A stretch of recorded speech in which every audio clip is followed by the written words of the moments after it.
So we're working tirelessly with the Ministry of Education. Of course, it is not only at the federal level that this will have to take place, it's at all levels.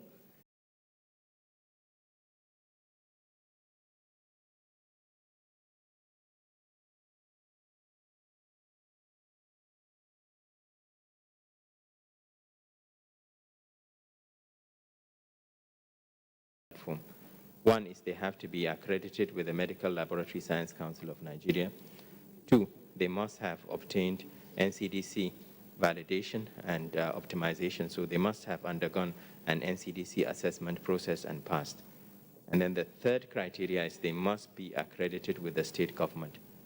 By accreditation with the state government, I mean recognized, registered by the state government, and are able to feed their positive numbers into the state numbers. Once they have all three, the state authorities will write to us, ask in each city, matter, and the traveler will choose which lab he or she wants to have a test with. So I hope that is clear. In terms of issue of sports, yes, I am a football fan, but sadly, we have not allowed non-contact contact sports at the moment. So we've only allowed non-contact sports. So football is not included. So all those football fans, sorry, it's not yet time, but we are looking at this, and we'll continue relaxing when the time comes and it's safe to do so. The issue of policy on funerals. So yes, we increased the number of people that can attend funerals to 50. There's also CDC has an interim guidelines on its website for the safe burial practices. There's also a guideline that talks about transportation of persons who are deceased and have COVID-19. And I will encourage all those interested in this to please visit the NCDC website. The issue of mass gatherings and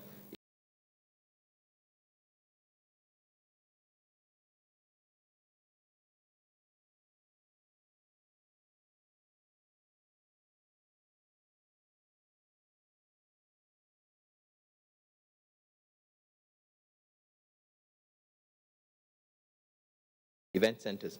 So what we said with the last relaxation was that we were opening up particularly event centers and amusement parks that are outdoors, because outdoors is the key thing. If you are outside, because of the wind factor, etc., your risk of catching COVID is much less than if you are within an enclosed environment. When it comes to capacity, what really matters are two things. One, are the people within that environment wearing masks or not? And then two, the distance between you and the next person. If the distance between you and the next person is 2 meters or more, if they cough, the infected respiratory droplets will not reach you. Secondly, if they are wearing a mask, it's even less likely that it will reach you. So what matters, strictly speaking, is really being able to maintain that physical distancing and having a barrier protection between you and the next person. We talk about capacity, half capacity, because by reducing the capacity, if you have a room like this, where it takes 100 persons, for instance, if you go to half capacity, you will have 50 persons. If you go to half capacity, it's easier for you to maintain that distancing. But of course, we cannot be prescriptive, because there could be halls with 1,000 persons, etc. We have made exceptions to the issue of mass gatherings for offices. If it is office-related, we have not put that restriction in number. But generally speaking, if you wear masks,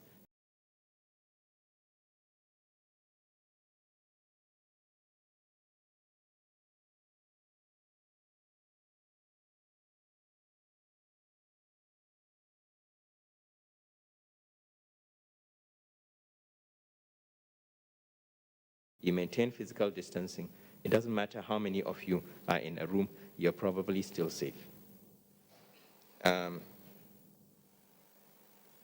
Most activities, so Rachel, most activities are from certain states. How sensitive is our data? So yes, it depends on the number of tests states do. It's one of the reasons why we keep on encouraging state governments to please continue to push for more and more testing. It's only by testing and knowing your numbers that you can know how to implement your COVID program. Lagos currently has threefold the number of positives that Lagos has about 18,000 positives. But Plateau is coming up. Why is Plateau coming up? It's because they are testing. Any state in the country testing widely will have positives. Look for it, you will find it. So Plateau are the ones that are actually doing the right thing. The Lagos numbers are coming down because they have tested widely in the past. They've been able to define their problem, and they've been able to take measures to up to 50% our target. What we said is every state should ideally test up to 1% of its population.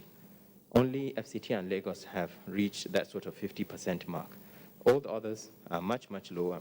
We know Plateau is coming up, and we'll congratulate the governor for doing the right thing. We're not congratulating them for getting more and more positive cases. No, for doing the right thing by testing and testing, because by testing, you would know whether or not you have a problem. Thank you.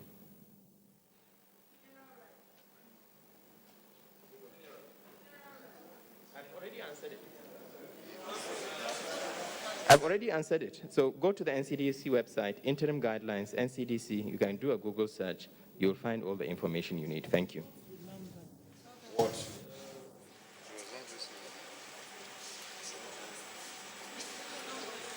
Okay, thank you very much. When I was invited, I thought I was only going to speak about the conduct of elections under COVID. I didn't know that some people will see the opportunity of the presence of the INEC chairman to ask all sort of questions. But it's always our pleasure to respond to these questions. I crave your indulgence. I didn't make notes of the names of all the people that asked questions. So I will only respond to some of the questions without mentioning names. I don't have the advantage of the national coordinator who has been doing this over and over, so he's familiar with all the faces here. So Nancy, is INEC ready to conduct the elections and ready 100% to conduct elections?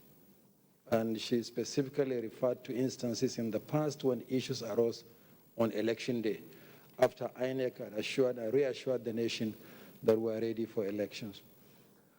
My advice is that don't take election as an event. Take election as a process. Because for many people, what happens in election day is the only thing that happens in election. And I'll give you an example. Take the case of Edo.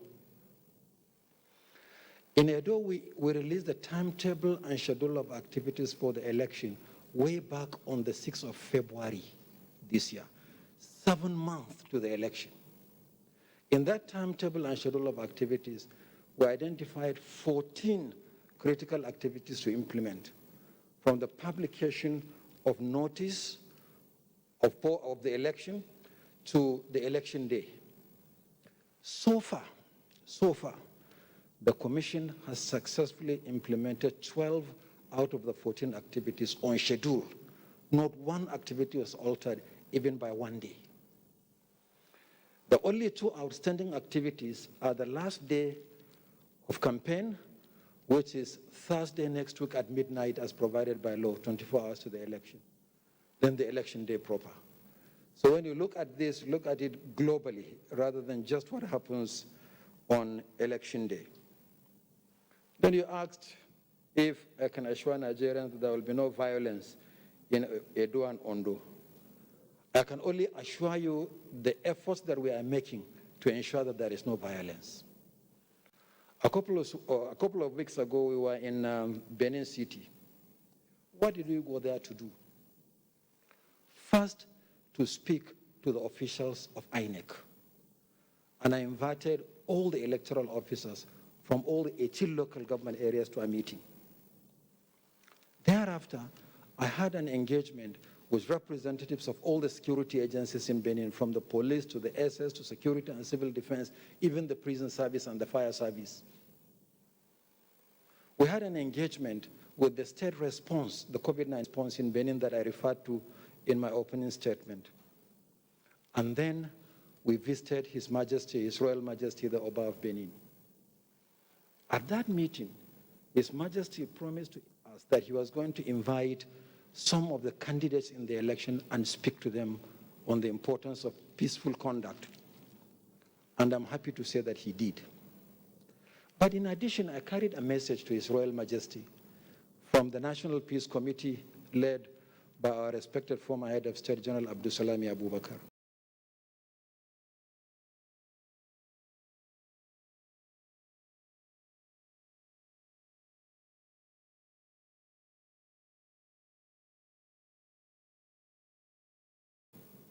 The National Peace Committee, just like INEC and every conscientious Nigerian, is also concerned about the fear of violence in elections. And the National Peace Committee is organizing the signing of a high-profile National Peace Accord in Benin on Tuesday next week. So that's why I said earlier that we'll leave for Benin this weekend. We'll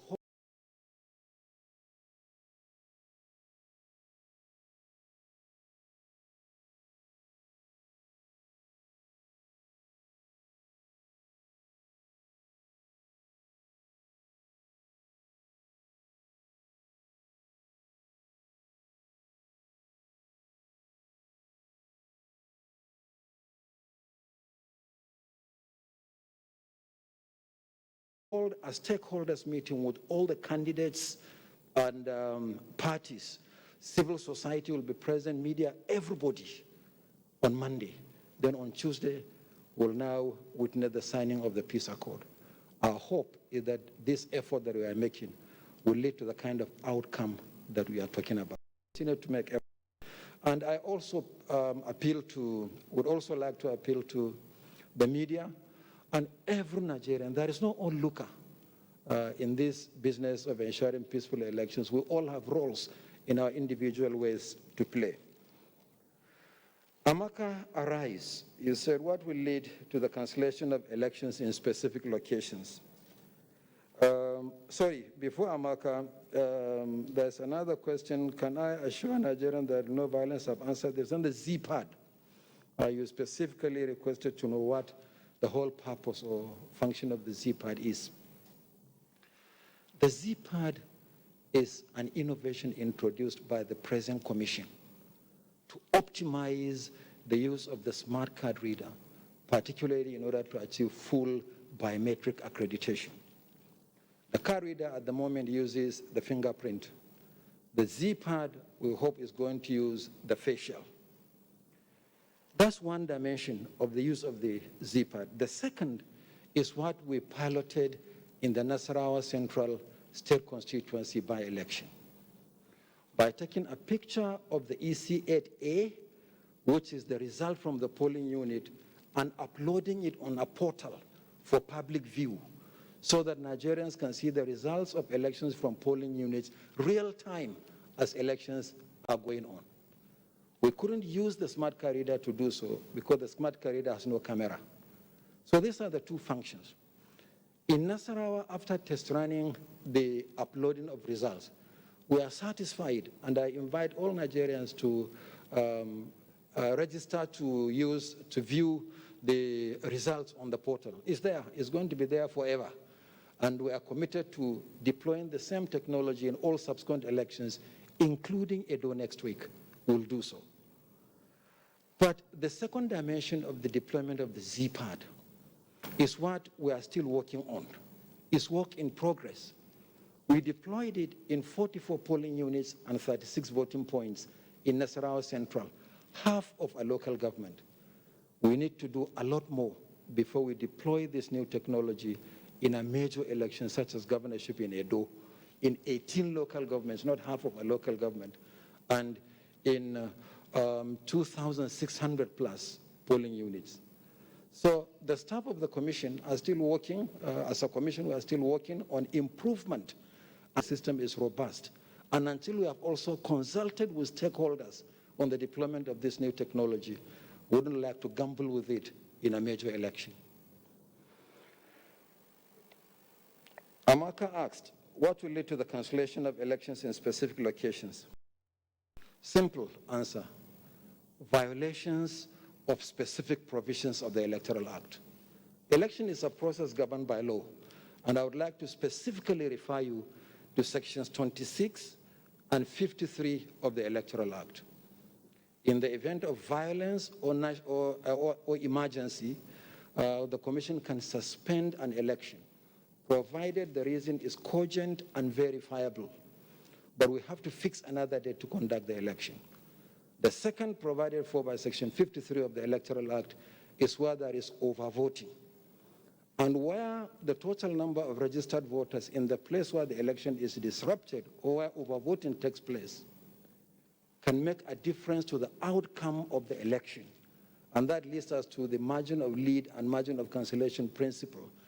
The law prohibits the Commission from making a declaration of winner until we remobilize and go back to that place where the election is disrupted, where overvoting takes place. So what will lead to cancellation of elections is the provisions of the law, nothing else. Then somebody asked about Mustafa Leki, said there's an issue, but you didn't tell us what the issue is. So since I'm unsure what the issue is, I wouldn't hazard a response because I don't know exactly what the issue is. So I can't respond where I don't know exactly what it is about. Ad hoc staff, so recruitment and training of ad hoc staff. The position of the Commission is clear and the policy is clear for the recruitment of ad hoc staff. The Commission has just a little over 16,000 staff, from the chairman, INEC, to the driver. In Edo, for instance, we are going to recruit 17,000 ad hoc staff for the election, like the 2019 election. We recruited almost 1 million young Nigerians for election duty. So we don't have the requisite staff. The Commission inevitably, like many commissions around the world, relies on ad hoc staff. And they're in categories. We have supervisory presiding officers that we draw from federal establishments located in states. Then we have the collation and returning officers from federal tertiary institutions. And then we have those who operate at the polling units, the presiding officers and the APOs 1, 2, and 3. But the presiding officers are always youth corps members, unless we can't have the number from those that are mobilized at a particular time. And the procedure for recruitment is also very clear. It has been done before. We'll continue to adhere to these procedures. But if there are some specific issues or specific suggestions, the Commission is open to those suggestions. Voter education in indigenous languages. You mentioned the 3 major languages. The Commission has actually gone beyond that. We do in language or languages of wider communication in a particular area, because there are parts of the country you go to where you cannot even count the number of languages spoken. But probably there is a common language spoken by people in that area. So you go for a language of wider communication in the area. As a policy, we translate our materials in the local languages. But it's not just the printed materials that I demonstrated that we only use for voter education. We also engage on the local media, particularly the local radio. For instance, if you go to Edo now and tune to the FM stations, much of what you hear in Edo is about the election. And I'm sure in the next couple of weeks in Ondo as well. So we always endeavor to translate our materials for voter education into different languages. Is the Commission contemplating punitive measures on parties violating COVID-19 policy? We are only operating under the provisions of the law. So if there are specific violations that infringe on the provisions of the Electoral Act, we'll apply the provisions of the law. Otherwise, the question is not that specific for a specific response. Will breaches of COVID-19 policy invalidate the Edo election? I'm not sure actually what that question is specifically asking for. Again, it's very difficult to respond when it is not specific.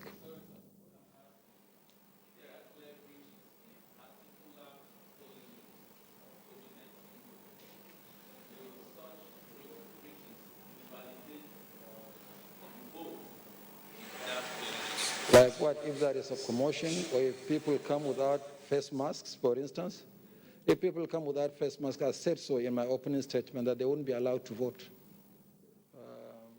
But if there are some breaches that are of security nature, the provisions of the law will apply. But if it's specific about COVID, people coming without face masks will politely turn them away. They won't be able to vote. And then in the context of COVID-19, when will Nigeria embrace e-voting? When are we going to embrace technology in elections? I have responded to this question over and over again. Nigeria has already embraced technology, but we probably don't realize the extent to which we have gone using technology. For instance, before 2010, with every election in Nigeria, there is a fresh registration of voters. Every election, voters will be registered afresh. Since 2010, with the introduction of the biometric register of voters, we only do the continuous voter registration. In other words, we are adding to the existing register, but not registering people afresh. What has made that possible is actually technology. We have imbibed it. In 2015, the Commission went a step further by introducing biometric accreditation of voters, a combination of the permanent voters card and the smart card reader. Before then, accreditation was done manually. Yes, it's not perfect, we're improving on it. But Nigeria has taken that step. Then, recently, the Commission also deepened the use of technology in the filing of nomination of candidates by political parties. No longer are these nominations submitted physically to the office of the Commission. We created a portal for Edo and Ondo governorship elections, and it was fantastic.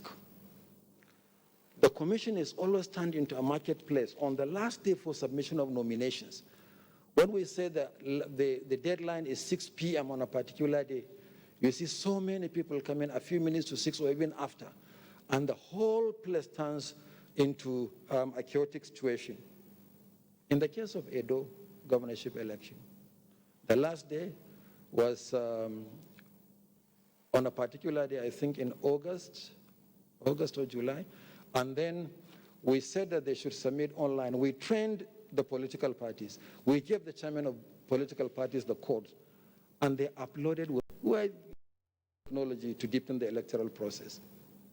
The accreditation of observers, national and international, for the Edo and Ondo governorship elections was also done online. The accreditation of the media for the elections is also done online and will continue to deepen the use of technology in elections. Now the question is, when will all this culminate in electronic voting?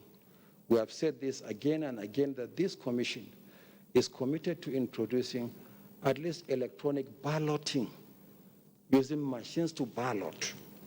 And we are determined to implement this new policy with the Anambra governorship election in November next year. So thereafter, when the law is amended, the law at present does not allow for the electronic transmission of result, but it allows for electronic balloting. So we'll introduce electronic balloting, hoping that by the time the law is amended, we can then go full blast to electronically transmit results. So we're almost there. It's not going to be revolutionary, it's going to be evolutionary. And you can see that we have evolved over the years. We're not static. Will people be allowed to accredit and come back for the elections? I'm sure my sister who asked this question hasn't voted since January 2016. I'm sure she hasn't. In January 2016, the Commission formally replaced the system of accreditation first, and then you come and vote later with what we call the simultaneous accreditation and voting, believing that the introduction of machine-readable, chip-based PVCs, which has a handshake with the smart card reader, has obviated the need for accreditation separately, and then you come back to vote. So I encourage you, my sister, to vote next time. Election, no wonder we no longer accredit separately and vote. I think finally I've been asked what is face covering. Face covering simply means face covering. You don't have to wear this kind of mask. You can use your handkerchief, you can use your head tie to cover your mouth and your nose. That is sufficient to ensure, as the health experts have been advising us, that no droplets capable of infecting somebody close to you. So a simple thing, handkerchief will do. Once you have it, you cover your mouth and nose, you vote. But if you don't have face covering and you have no face mask, there'll be no voting. I hope I've answered all the questions, and it's wonderful to be reminded of INEC's daily briefing in 2019. Thank you.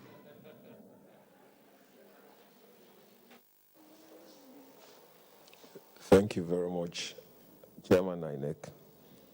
I now invite the Chairman of the PTF to the podium.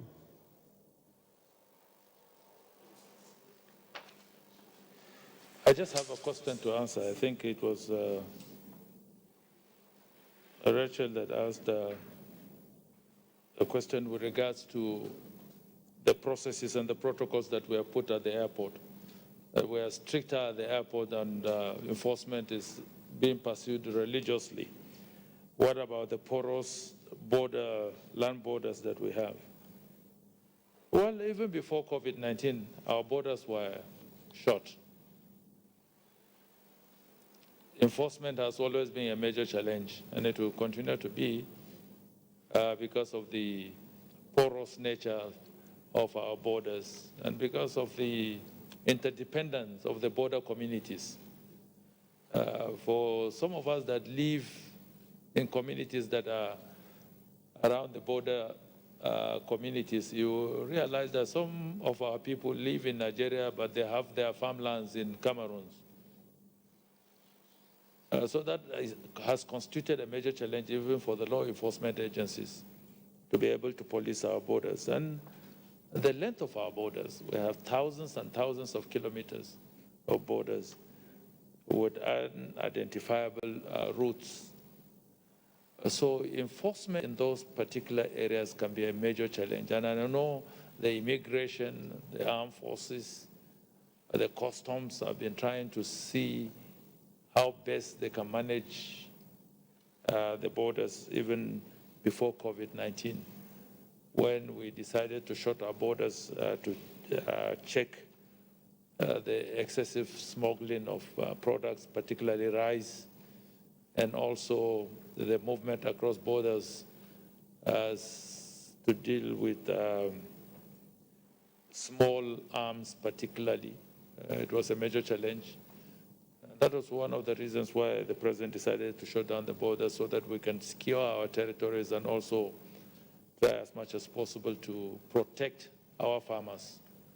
So it was dual purpose, secure our territory and make sure that we limit the amount of arms that were crossing across the borders, and also protect our farmers who had gone back to land to till the land, particularly in the areas of rice. We realized that some of our neighbors don't even eat parboiled rice, but they import hundreds and thousands of tons of rice every year, hold them up in warehouses and begin to move them across the borders. And it was having an